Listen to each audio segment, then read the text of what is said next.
மாவட்டம் கிருஷ்ணாபுரம் கிராமத்தைச் சேர்ந்தவர் குழந்தை வேலு. இவருக்கு சங்கவி என்ற மகளும் சந்தோஷ் என்ற மகனும் உள்ளனர். மகளுக்கு திருமணமான நிலையில் மகன் சக்திவேலும் திருமணமாகி சேலம் மாவட்டம் ஆத்தூரில் உள்ள தனது மாமனார் வீட்டில் தங்கி அவர்களது ரைஸ் மில்லை பார்த்து வருவதாக கூறப்படுகிறது. இந்நிலையில் திருமணத்திற்கு பின் குழந்தை வேலுவிற்கும் அவரது மகனிற்கும் அடிக்கடி தகராறு ஏற்படுவதாக கூறப்படுகிறது. இந்நிலையில் கடந்த பிப்ரவரி மாதம் 16ஆம் தேதி வீட்டின் வெளியே அமர்ந்திருந்த குழந்தை வேலுவை அவரது மகன் சக்திவேல் தாக்கியதில் குழந்தை வேலுவின் மூக்கு மற்றும் தாடைகளில் காயம் ஏற்பட்டு திருச்சி அப்போலோ மருத்துவமனையில் சிகிச்சை பெற்று வீடு திரும்பிய பின் மிகுந்த மன உளைச்சலில் இருந்ததாக கூறப்படுகிறது. இந்நிலையில் கடந்த 18ஆம் தேதி இரவு தூங்கச் சென்ற குழந்தை வேலு மறுநாள் காலை நீண்ட நேரமாகியும் வெளியே வரவில்லை என்று கூறப்படுகிறது. இதனையடுத்து அவரது அறையை திறந்து பார்த்தபோது அவர் உயிரிழந்தது தெரியவந்தது. இதுகுறித்து தகவல் அறிந்து வந்த களத்தூர் போலீசார் விசாரணை மேற்கொண்டனர். மேலும் குழந்தை வேலுவின் உறவினர்கள் கொடுத்த புகாரின் அடிப்படையில் வீட்டில் பொருத்தப்பட்டிருந்த சிசிடிவி கேமரா காட்சிகளை கொண்டு தலைமறைவாக இருந்த சக்திவேலை போலீசார் கைது செய்து சிறையில் அடைத்தனர். தற்போது குழந்தை வேலுவை சக்திவேல் தாக்கும் சிசிடிவி காட்சிகள் சமூக வலைதளங்களில் பரவி வருகிறது. பெரம்பலூர் அருகே உள்ள கவுல்பாளையம் கிராமத்தைச் சேர்ந்தவர் ராஜா. இவரது மகன் நிதிஷ்.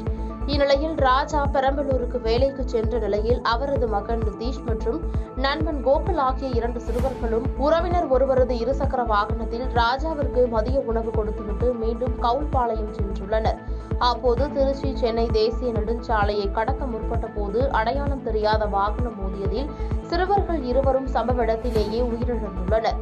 இதுகுறித்து தகவல் அறிந்து சம்பவ இடத்திற்கு வந்த பெரம்பலூர் காவல்துறையினர் சிறுவர்களின் உடலை மீட்டு பெரம்பலூர் அரசு மருத்துவமனைக்கு உடற்கூறு ஆய்விற்காக அனுப்பி வைத்து விசாரணை மேற்கொண்டு வருகின்றனர்.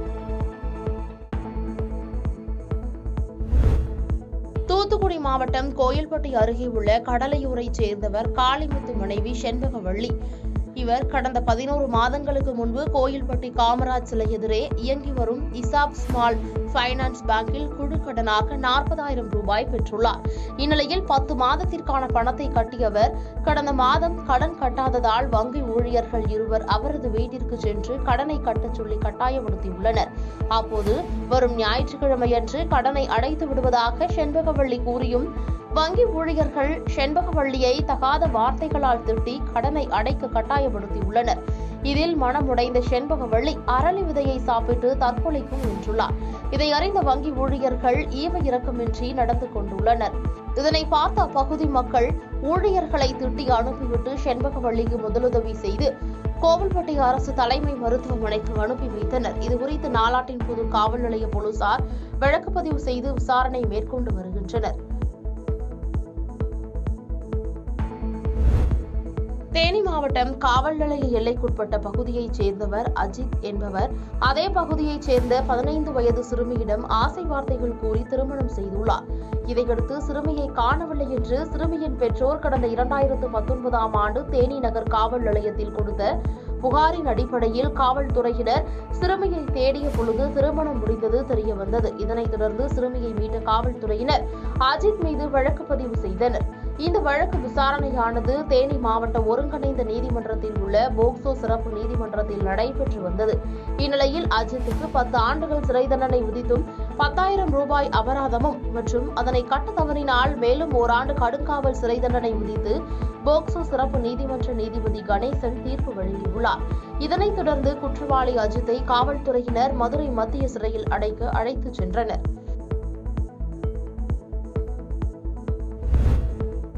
கன்னியாகுமரி மாவட்டம் நெல்லிவிளை பகுதியைச் சேர்ந்தவர்கள் எட்வின் துரை, குமாரசாமி, அனீஷ்குமார் ஆகிய மூவரும் கடந்த 3 மாத காலமாக புதுக்கோட்டை மாவட்டம் கரம்பக்குடி அருகே மடையூர் காவல் சரகத்திற்குட்பட்ட பொன்னன் விடுதி கிராமத்தில் தங்கி கொத்தனார் வேலை செய்து வருகின்றனர். இந்நிலையில் நேற்று இரவு எட்வின் துரை, குமாரசாமி, அனீஷ்குமார் ஆகிய மூவரும் மது அருந்தியதாக கூறப்படுகிறது. அப்போது அனீஷ்குமார் எட்வின் துரையிடம் போதைப் பொருளான ஹான்ஸ் கேட்டபோது எட்வின் துரை கொடுக்க மறுத்துள்ளார். இதனால் இருவருக்கும் இடையே வாக்குவாதம் ஏற்பட்டுள்ளது. இதை கண்ட குமாரசாமி வீட்டின் வெளியே உறங்கச் சென்றுள்ளார். அப்போது எட்வின் துரை தலையில் அனிஷ்குமார் குளவிகளை போட்டு கொலை செய்துள்ளார். பின்பு என்ன செய்வதென்று தெரியாமல் போதையிலேயே அனிஷ்குமார் அங்கேயே தூங்கியதாக கூறப்படுகிறது. இதுகுறித்து அக்கம் பக்கத்தினர் மழையூர் காவல்துறையினருக்கு தகவல் தெரிவித்துள்ளனர். தகவல் அறிந்த மழையூர் போலீசார் சம்பவ இடத்திற்கு விரைந்து சென்று எட்வின் துரை உடலை பிரேத பரிசோதனைக்காக புதுக்கோட்டை அரசு மருத்துவக் கல்லூரி மருத்துவமனைக்கு அனுப்பி வைத்தனர். தொடர்ந்து அனிஷ்குமார் மற்றும் குமாரசாமியிடம் மேற்கொண்ட விசாரணையில் அனிஷ்குமாரை கைது செய்தனர். மேலும் சந்தேகத்தின் பேரில் குமாரசாமியை போலீசார் விசாரித்து வருகின்றனர்.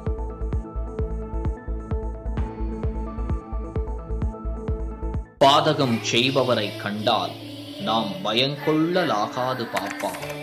மோதி மிதித்து விடு பாப்பா, அவர் முகத்தில் உமிழ்ந்து விடு பாப்பா. அண்மை செய்திகளை உடனுக்குடன் தெரிந்து கொள்ள இணைந்திருங்கள் இயம்நாடு தொலைக்காட்சியுடன்.